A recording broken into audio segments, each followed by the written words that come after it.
কয়েক শতাব্দী ধরে বিজ্ঞানীদের বিশ্বাস ছিল বাংলাদেশে কেবল বায়েজিদ বোস্তামী রাদিয়ানহু এর মাজারের পুকুরেই এই প্রজাতির কচ্ছপ টিকে আছে। সম্প্রতি দেশের আরও কিছু জলাশয়ে এই কচ্ছপের সন্ধান পেয়েছেন বিজ্ঞানীরা।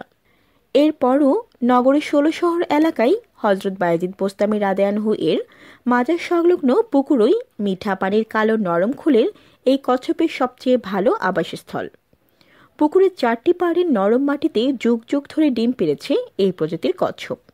তবে গত কয়েক দশকে পুকুর পাড়ের মাটি শক্ত হয়ে যাওয়ায় পুকুর ঘেঁষে স্থাপনা নির্মাণের উদ্যোগ, কাক, কুকুর, শেয়াল সহ নানা প্রাণী কচ্ছপের ডিম খেয়ে ফেলার কারণে বিঘ্ন সৃষ্টি হচ্ছে এদের প্রজননে।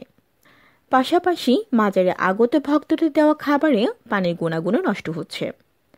আন্তর্জাতিক প্রাণী সংরক্ষণ সংস্থা IUCN এর অতি বিপন্ন প্রাণীর তালিকায় থাকা বোস্তামী কাছিম বর্তমানে বিলুপ্তির ঝুঁকিতে রয়েছে।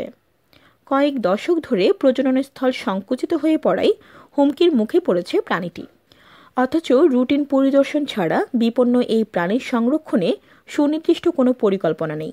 সম্প্রতি বন্যপ্রাণী বিষয়ক গবেষণা সংস্থা সেন্টার ফর অ্যাডভান্স রিসার্চ এর নেতৃত্বে একদল দেশি বিদেশি বিজ্ঞানী দেশের ৪টি এলাকায় এই কাছিমের সন্ধান পেয়েছেন।